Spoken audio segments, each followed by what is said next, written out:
قریبی علاقے میں بس گئے، جہاں سے بعد میں فتکاری، بسرتان اور جرجان آئے اور یہاں بدھ شعبہ اختیار کر لی۔ اس طرح ترک ان اسلامی علاقوں سے قریب ہوئے جن کے مسلمانوں نے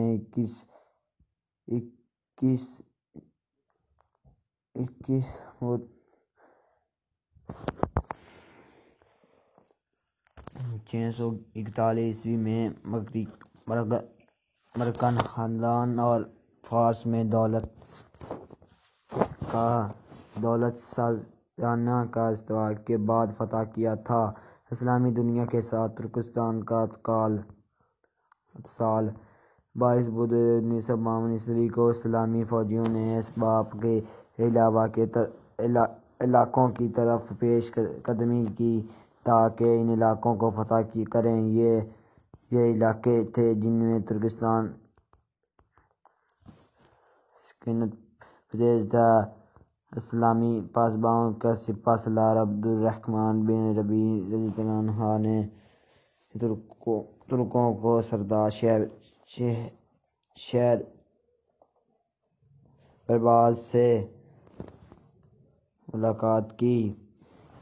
شہر برباز نے عبد الرحمن رضی اللہ عنہ سے صلح کی درخواست کی اور اس بات کا اظہار کیا کہ وہ امن پر حملہ کرنے کے لیے اسلامی لشکر میں شریک ہونے کے لیے تیار ہیں۔ عبد الرحمن نے انہیں اپنے قائد سرکا بن عمر رضی اللہ عنہ کے پاس بھیج دیا۔ شہرزاد نے سراقی سے ملاقات کی اور ان سے اپنی خدمات پیش کرنے کے سلسلے میں بات کی۔ سراقیہ نے ان کی پیشکش کو قبول کر لیا اور اس بارے میں ایک عریضہ حضرت عمر بن الخطاب رضی اللہ عنہ کے نام تحریر کیا اور انہیں اس بار اطلاع دی۔ حضرت عمر فاروق رضی اللہ عنہ نے بھی سراقیہ کے رائے سے اتفاق کیا اور اس کے بعد مسلمانوں اور ترکوں میں باقاعدہ معاہدہ طے پا گئے۔ یوں مسلمان اور ترکستان میں کسی قسم کی جنگ نہ ہوئی بلکہ یہ دونوں لشکر امن پر حملہ آور ہوئے اور وہاں اسلام کی اشاعت ہوئی۔ اس کے بعد اسلامی لشکر فارس کی شمال مشرقی علاقے کی طرف بڑھے تاکہ مسلمان لشکروں کے ہاتھ دولت ثانی کے سقوط کے بعد اس علاقے میں یعنی علیہ دعوت کی تحریک ہو سکے۔ یہ علاقے تھے جو شمال کی طرف اسلامی پاسباں کی راہ میں سب سے بڑی رکاوٹ تھی۔ جب صلح کے معاہدے کی بدولت یہ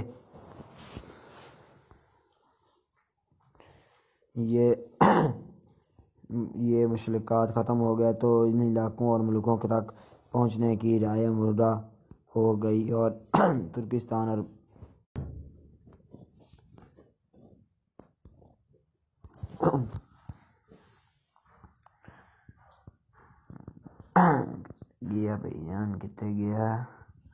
ترکوں اور مسلمانوں کے درمیان رابطہ زبردست پیدا ہو گیا۔ ترک اسلامی تعلیمات سے بہت متاثر ہوئے اور اسلام قبول کر کے اسلام کی اشاعت اور غلبت دینے کے لیے معاہدہ بن کے صفوں کی اشاعت ہو گئے۔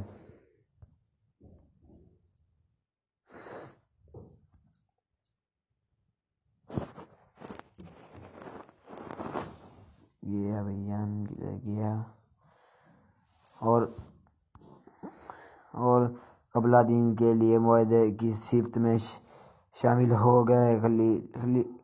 خلیفہ راشد حضرت عثمان غنی رضی اللہ عنہ کے عہد خلافت میں وزیرستان کے پورے علاقے فتح ہوئے۔ 31 عیسوی کو اسلامی لشکر دریائے جیحون سے برارتا اور ماورائن النہر کے علاقے میں برپا کیا۔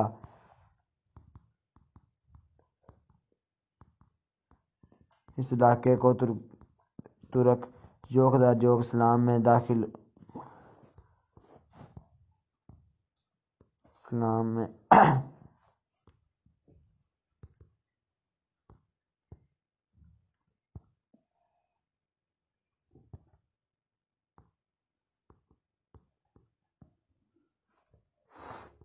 گیا بھائی جان کدھر گیا؟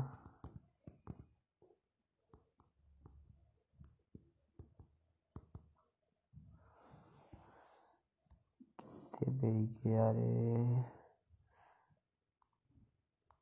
جو خدا اسلام میں داخل ہونے اور اسلام کا دفاع کرنے اور خدائی پیغام کو پوری دنیا میں پھیلانے کے لیے جہادی سرگرمیوں میں شریک ہوئے۔ اس کے بعد بھی اسلامی لشکر کی پیش قدمی جاری رہی۔ حضرت امیر معاویہ رضی اللہ عنہ کے دور میں بخار فتح ہوئی۔ کامیابی و کامرانی کا یہ سلسلہ آگے بڑھا اور سمرقند بھی اسلامی قلعوں اور روح میں شامل ہوئے تاکہ اسلامی سلطنت کی سرحد وسیع سے وسیع تر ہوئی گئیں، اور ایک وقت وہ بھی آ گیا کہ مراین الدین کے تمام علاقے اسلامی سلطنت کا حصہ بن گئے اور ان میں بسنے والے ترک قبائل نے خالص اسلامی تہذیب و احترام کا احترام کیا۔ عباس خلیفہ اور امراء کے درباروں میں ترکی کا اثر نفوذ بڑھنا شروع ہوا۔ ہر شعبے میں ترکستان کے ایک مرتبہ و دکھائی جانے لگی فوج، ضبط اور حکومت کے دوسرے اعلیٰ مناصب کے سوا کوئی ایسا شعبہ نہ رہا جہاں ترک موجود نہ ہوں۔ اپنے حد و صلاحیت اور اخلاص کی بدولت انہیں بڑے بڑے مناصب پر فائز کیا گیا۔ جب متعین تخت خلافت پر منتقل ہوا تو ترکی اسرار نسلوں کے اعلیٰ مناصب کے سب دروازے کھل گئے، بڑے بڑے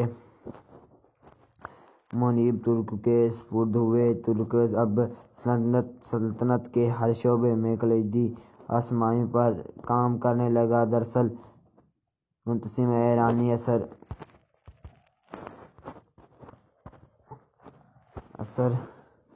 نفوذ کی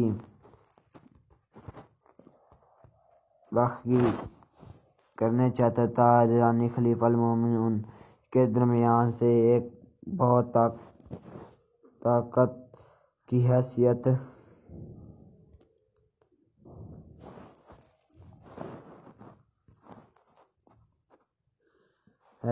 سے حکومتی عہدے پر فائدہ چلنے آ رہا تھا۔ ان کا کافی حد تک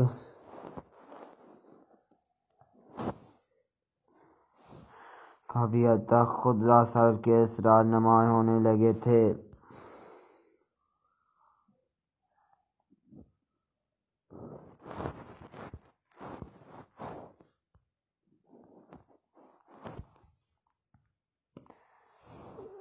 منتقل کے اس اقتدار نے لوگوں کو کافی حد تک متاثر کر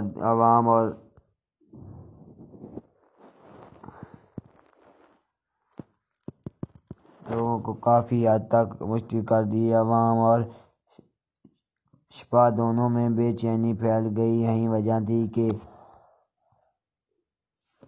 معتصم نے اپنے لیے ایک نئے شہر کی بنیاد رکھی جہاں اس کی ذاتی فوج اور عوام درستگاہ رہائش پذیر ہوئے۔ یہ نیا شہر سامرا کے نام سے مرسوم کیا جاتا تھا اور بغداد سے 125 کلومیٹر دور تھا۔ یوں تاریخ اسلام کی اہم ترین دور میں ترکی کو سلطنت میں خاص اہمیت حاصل ہوئی تھی، تاکہ وہ وقت بھی آیا کہ ترکوں نے ایک بہت بڑی سلطنت کی بنیاد رکھی۔ اس سلطنت کا دور عباسیہ کے خلفاء کے ساتھ منسوب تعلق تھا۔ یہ سلطنت تاریخ میں سلجوقی سلطنت کے نام سے پہچانی جاتی ہے۔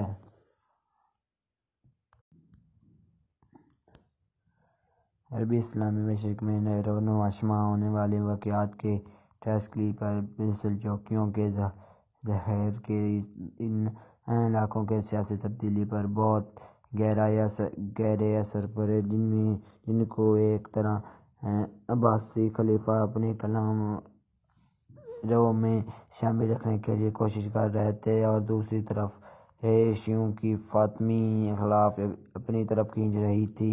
ایسے حالات میں سلجوقیوں نے بہت بڑے ترکی سلطنت کی بنیاد رکھی، جو 5ویں صدی ہجری مطابق 11ویں صدی عیسوی میں سامنے آئی۔ یہ سلطنت خزاں ساز مزور ایران، عراق و شام اور ایشیا کے چک کی علاقوں پر مشتمل تھی۔ اس سلطنت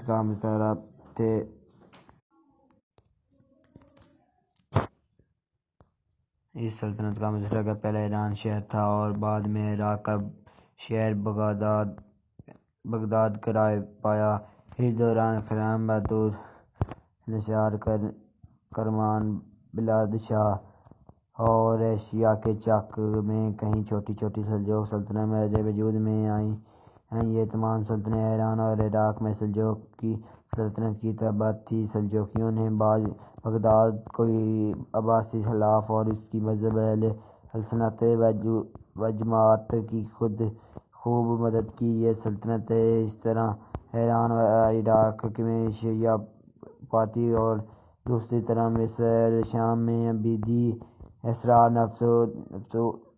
نفوذ کے درمیان میں گھسی زوال کے قریب پہنچ جاتی تھیں۔ سلجوقیوں نے یہیں اقتدار کا خاتمہ کر دیا اور عبیدی خلافت کے سامنے ڈٹ کر کھڑے ہوئے۔ سلجوقی سردار ارطغرل بیگ نے 447 میں بغداد کے اندر بوسی سلطنت کا ہمیشہ کے لیے خاتمہ کر دیا، تمام شورشوں پر قابو پا لیا۔ مساجد کے دروازے سے صحابہ کرام علیہ السلام رضوان کے شب و ستم پر مذہبی تحریمیں مٹا دیں اور افضال کے شیخ ابو عبداللہ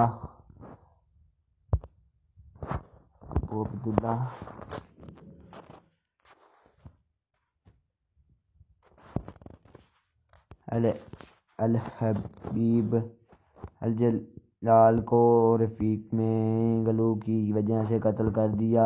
بوسیہ نفذ باز اور عباسی خلیفہ پر چھا چکا تھا، جو سلجوقیوں نے بغداد سے دولت برداری کا خاتمہ کر دیا اور سلطان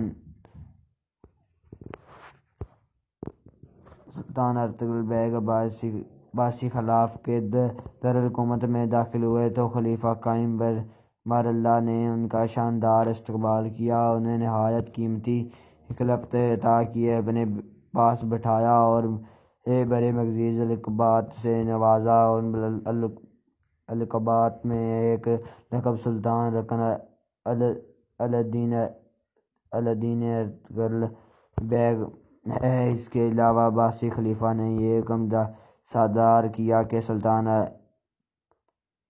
ارطغرل بیگ کا نام سکون پر کندہ کیا جائے، بغداد کی مسجدوں میں اس کا نام کا خطبہ پڑھایا جائے اور اس کے حق میں جمعہ وعید کی نمازوں میں دعا کی جائے۔ خلیفہ کے اس قدر فضائی کی وجہ سے سلجوقیوں کو پوری اسلامی دنیا میں بے پناہ قدر ملت حاصل ہوئی اور وہ بغداد میں وسیعوں کی جگہ سیاح و سفید کے ملک بن گئے۔ عباسی خلیفہ اب ان کے ہر مشورے کو بطور خاطر قبول کرتا ہے اور ان کی بڑی عزت کرتا ہے۔ ارطغرل بیگ بڑی طاقتور شخص کا مالک تھا، بڑا ذہین، کمال شجاعت، دیندار، نیک اور عدل کشتی تھا۔ ان خصال حمید کی وجہ سے اس کی حکومت میں آئے روز اضافہ ہوا چلتا گیا اور اس نے ایک نہایت ہی طاقتور لشکر تیار کر لیا۔ ارطغرل بیگ نے کوشش کی کہ تمام سلجوقی ترک متحد رہیں اور اسلام کی اشاعت میں بھرپور حصہ لیں۔ خلیفہ اقبال بامر اللہ نے سلجوق سلطنت کے ساتھ اپنا تعلق کو مضبوط بنانے پر کرنے کی خاطر ارطغرل بیگ کے ساتھ بڑے بھائی جغفار بھائی کی بیٹی سے شادی کر لی۔ یہ شادی 448 عیسوی مگات 1059 عیسوی میں ہوئی۔ پھر شعبان 494 بمگات 1962 عیسوی میں ارطغرل کی بیگ کی شادی خلیفہ عباس کبران کی بیٹی سے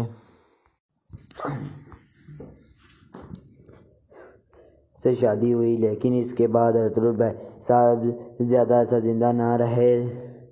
8 رمضان المبارک 1454 بمگات 1062 عیسوی کو، یعنی صرف 1 ماہ بعد اس کا انتقال ہو گیا۔ اس وقت ارطغرل کی عمر 70 سال تھی۔ اپنی وفات سے پہلے ارطغرل خراسان، ایران اور عراق کے شمال مشرقی علاقوں میں اپنا ہاتھ سے سلجوقیوں انتقاد اور غفلت کا کام مکمل کر چکے تھے۔ سلطان محمد الپرسلان نے اپنے چچا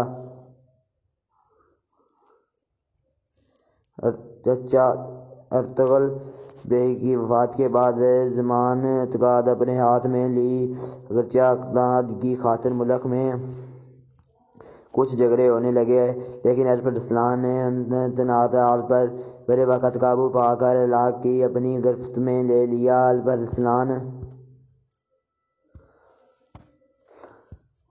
اپنے مرحوم چچا ارطغرل کی طرح ایک نہایت معتبر تاجر کا لیڈر اور جرأت مند شخص کا مالک مخلص قائد تھا۔ اس نے ملکی سرحد کی وسعت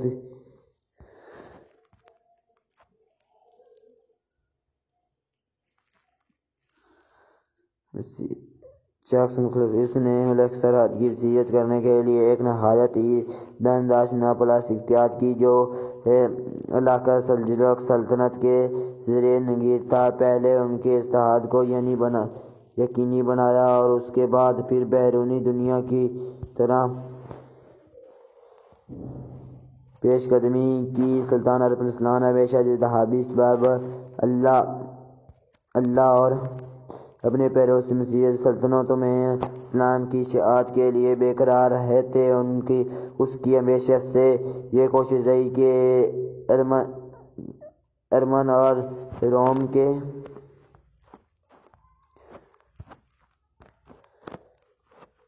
علاقے اسلامی کلوروں میں شامل ہوں۔ دراصل وہ ایک مخلص مجاہد تھا اور اسلامی جہاد کے روح ہی وہ اتحاد عامل تھا جس کی بدولت الپرسلان کو شاندار کامیابیاں نصیب ہوئیں۔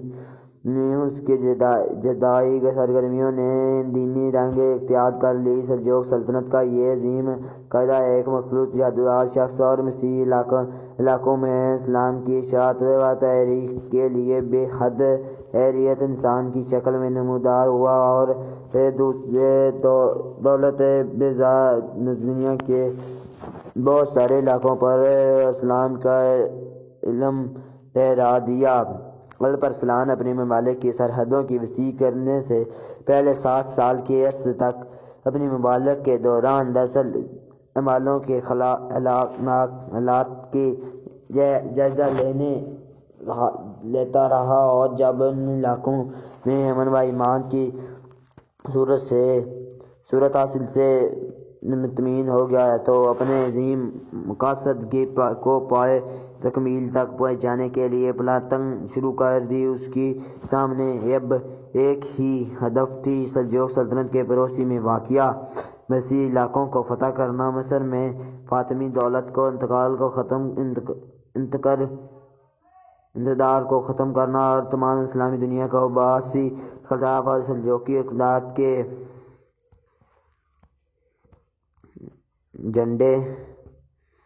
جھنڈوں کو نیچے متحد کرنا۔ الپرسلان نے اپنی مضبوطی کو عملی جامہ پہنچانے کے لیے ایک بہت بڑا لشکر تیار کیا۔ اس لشکر کی قیادت کرتے ہوئے ارمن اور جویا کی طرف روانہ ہوئی۔ یہ علاقے بہت جلد ان کے ہاتھوں فتح ہوئے۔ الپرسلان آگے بڑھے اور شام کے شمالی علاقے پر یوش کے علم میں مرادی حکم تھے۔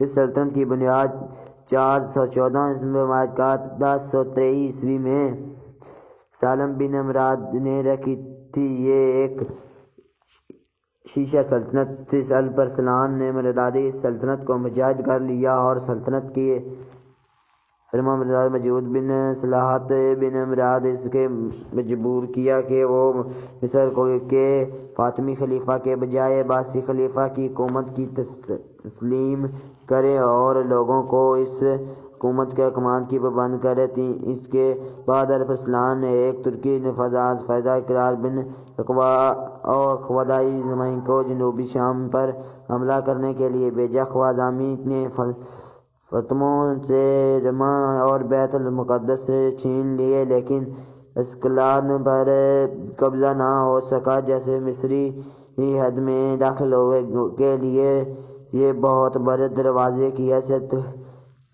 حاصل ہوتی تھی، اس لیے سلجوکیوں بیت المقدس کے اندر خلیفہ عباس اور سلطان سلجوکی کے مرکز کے قریب ہوئے۔ 426 عیسوی میں مکہ مکرمہ کے گورنر محمد بن ہاشم کا قاصد سلطان الپرسلان کے دربار میں پہنچا۔ قاصد نے اطلاع دی کہ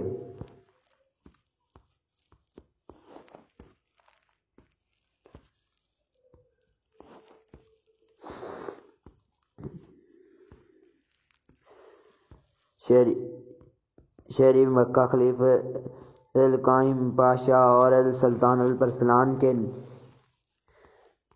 کا خطبہ دے رہا ہے اور آئندہ سے وہ عبیدی سلطنت کے بجائے عباسی خلاف کی حکومت کی پابندی کرے گا۔ قاصد نے یہ بھی بتایا کہ مکہ شریف میں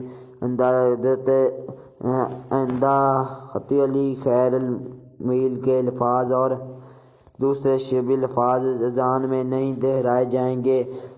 سلطان نے شریف مکہ کے قاصد کی بڑی عزت افزائی کی۔ 30,000 دینار گورنر مکہ کے خدمت میں ارسال کیے اور کہا بھیجا کہ اگر گورنر مہدی نے ایسا کرے گا تو اس کی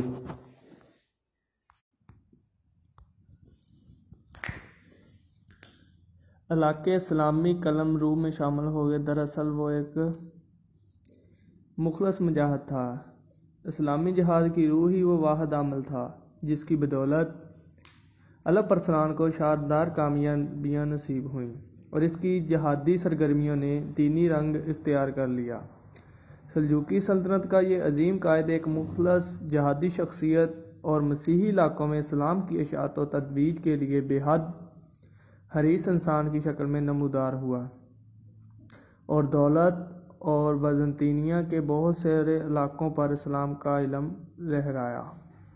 الپرسلان اپنی مملکت کی سرحدوں کو وسیع کرنے سے پہلے 7 سال کے عرصہ تک اپنی مملکت کے دور دراز علاقوں میں حالات کا جائزہ لیتا رہا، اور جب ان علاقوں میں امن و امان کی صورتحال مطمئن ہو گئی تو وہ اپنے عظیم مقاصد کو پانے کے لیے پلاننگ شروع کر دی۔ ان کے سامنے اب ایک ہی ہدف تھا، سلجوقی سلطنت کے پڑوس میں واقع مسیحی علاقوں کو فتح کرنا، مصر میں فاطمی دولت کے اقتدار کو ختم کرنا اور تمام اسلامی دنیا کو عباسی خلفاء اور سلجوقی اقتدار کے جھنڈے کے نیچے متحد کرنا۔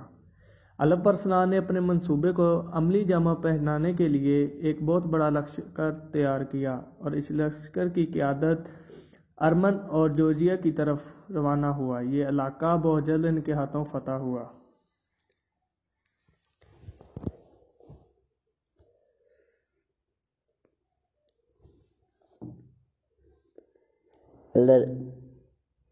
الپرسلان آگے بڑھے اور شام کی شمال علاقے پر یورش کے خلف میں مرداسی حکم تھے۔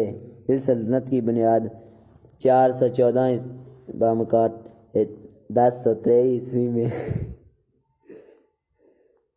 سالہ بن مراد نے اس نے رکھی تھی۔ یہ ایک شیشہ سلطنت تھی۔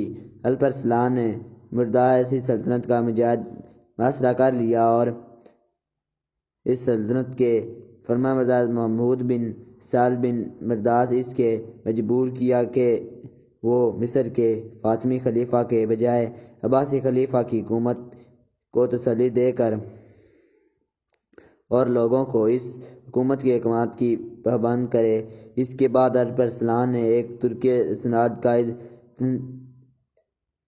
تنشیز بن واق خوازمی کو جنوبی شام پر حملہ کرنے کے لیے بھیجا۔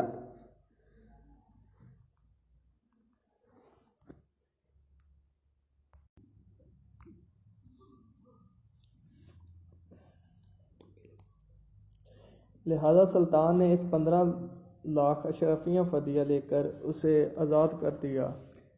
جب ڈومونوس روانہ ہونے لگا تو سلطان نے اسے پینے کے لیے مشروب دیا۔ وہ سلطان کے اس نیک سلوک سے بہت متاثر ہوا، زمین بوس ہوا، تعظیم بجا لایا۔ سلطان نے ازراح عنایت 10,000 دینار فدیہ سے چھوڑ دیے تاکہ وہ اسے زاد راہ خرید رکھ سکے۔ خود اس کی پیش گوئی کے لیے وہ دور تک چلا گیا۔ گرفتار شدہ بطریقوں کے ایک جماعت کو آزاد کر کے بادشاہ کے ساتھ روانہ کر دیا تاکہ وہ تنہا سفر نہ کرے۔ ان تمام نوازشات کے علاوہ اپنی طرف سے ایک محافظ دستہ بھی ان کے ساتھ کر دیا تاکہ کوئی گزندہ نہ پہنچائے۔ اس محافظ دستہ کے پاس ایک جھنڈا تھا جس پر کلمہ طیبہ لا الہ الا اللہ محمد رسول اللہ لکھا ہوا تھا۔ الپ ارسلان ایک مختصر لشکر جس کی تعداد 15,000 سے زیادہ نہیں تھی کی مدد سے شہنشاہ روم ڈومانوس کے 1,00,000 سپاہیوں پر مشتمل بہت بڑے لشکر کو شکست فاش دوچار کرنا کوئی معمولی واقعہ نہیں تھا۔ اس واقعہ نے رومیوں کی کمر توڑ کر رکھ دی۔ ایشیائے کوچک کے اکثر علاقوں میں رومی شہنشاہیت کی چاولیں ختم ہو گئیں۔ یہی وہ علاقہ تھا جو رومی شہنشاہیت کے ستون اور بنیادیں خیال کیے جاتے تھے۔ سلجوقیوں کی شاندار فتح نے بازنطینی حکومت کو ان علاقوں میں بالتدریج کمزور کرنا شروع کر دیا، حتیٰ کہ ایک وقت آیا کہ اس قدیم ترین سلطنت کا عثمانیوں کے ہاتھوں خاتمہ ہو گیا۔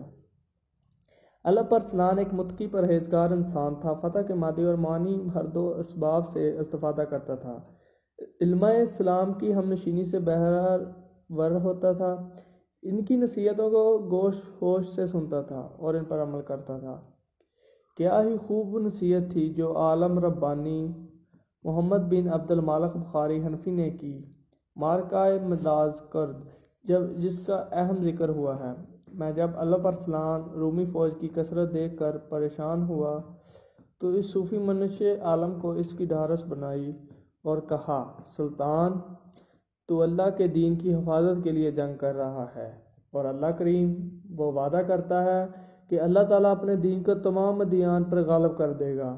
آگے بڑھیے، اللہ تعالیٰ نے فتح و کامرانی آپ کے مقدر میں لکھ دی ہے۔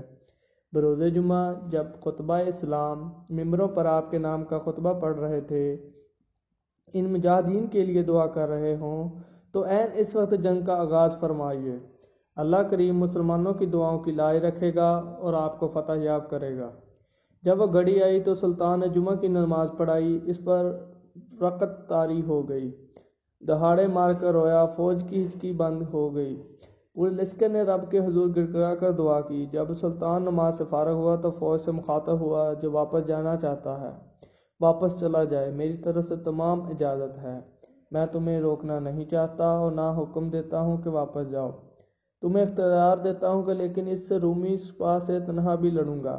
یہ کہہ کر تیر اور کمان پھینک دی، اپنے ہاتھوں سے اپنے گھوڑے کی دم باندھی، جنگی سامان زیب تن کیا، تلوار بے نیام کی اور آہ سرو ہو کر بولا، اگر میں میدان جہاد میں قتل ہو جاؤں تو یہی جنگی لباس میرا کفن ہوگا۔ اللہ اکبر! واقعی ایسی لوگوں پر اللہ کی رحمت کا نزول ہوتا ہے۔ اسلام کا یہ بطل جلیل اور عظیم سپہ سالار ایک باغی کے ہاتھوں شہید ہوا۔ اس باغی کا نام یوسف خوازمی تھا۔ آپ کا سن وصال 10 ربیع الاول 465 ہجری بمطابق 1072 عیسوی میں ہے۔ آپ مرو کے شہر میں اپنے باپ کے پہلو دفن ہوئے اور ملک شاہ کو اپنے پیچھے جانشین چھوڑا۔ سلطان الپ ارسلان کا اخلاق و کردار۔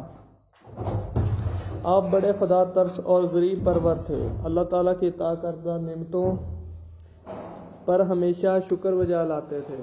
ایک دفعہ کا ذکر ہے کہ آپ کا گزر مرو خرائسین کے فقرہ سے ہوا، آپ کی ان حالت ذات دیکھ کر رو پڑے اور بارگاہ خداوندی میں التجا کی، یا اللہ ان غریبوں کو اپنے فضل سے غنی کر دے۔ آپ بہت زیادہ صدقات و خیرات کرتے تھے۔ رمضان المبارک میں 15,000 اشرفیاں صدقہ کرنا آپ کا معمول تھا۔ ملک کے طول و عرض کے فقراء و مساکین کے نام پر ایک رجسٹر میں درج کر رکھے تھے، جنہیں معقول و وظائف دیے جاتے تھے اور ان کے جملہ اخراجات کی کفالت حکومت کرتی تھی۔ پورے ملک میں کوئی جرم اور زیادتی نہیں تھی، رعایا خوشحال تھی اور خراج کی حقیقی آمدنی کے علاوہ کسی سے کوئی ٹیکس وصول نہیں کیا جاتا تھا، اور سالانہ خراج یکبارگی لینے کی بجائے سال میں آدھا کر کے 2 مرتبہ لیا جاتا تھا تاکہ لوگ آسانی سے اخراج دے سکیں۔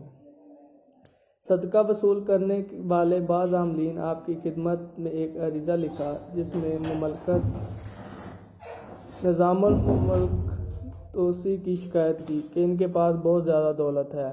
آپ نے نظام الملک کو بلا بھیجا، بات پرس کی اور کہا اگر یہ شکایت صحیح ہے تو اسے سنجیدگی سے لو، اپنے اخلاق کو سنوارو اور اپنی اصلاح کرو، اور اگر یہ الزام ہے تو شکایت کنندہ کی غلطی کو معاف کر دو، رعایا کے مالک کی حفاظت۔ آپ بادشاہ کے سوانح حیات ان کے اخلاق و کردار اور شرعی احکامات پر مشتمل کتابوں کے مطالعہ سے خاصا شغف رکھتے تھے۔ جب آپ کے حسن کردار اور رفع عہد کی بدولت دنیا اسلام میں شہرت نصیب ہوئی تو کئی فرما رواؤں نے خود بخود آپ کی اطاعت قبول کی اور مخالفت ترک کے کر کے اپنے ہمنوا بن گئے۔ ماورائے النہر سے لے کر شام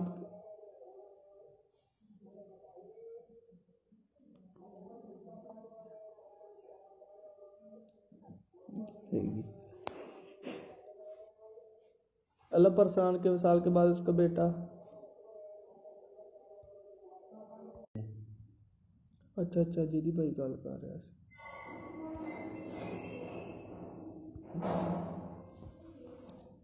آپ کی تخت نشینی کو قبول کرنے سے انکار کر دیا اور خود طالب تخت ہوا۔ ہمدان کے قریب چچا بھتیجا خون ریز مارکا ہوا، قادر و شکست ہوئی اور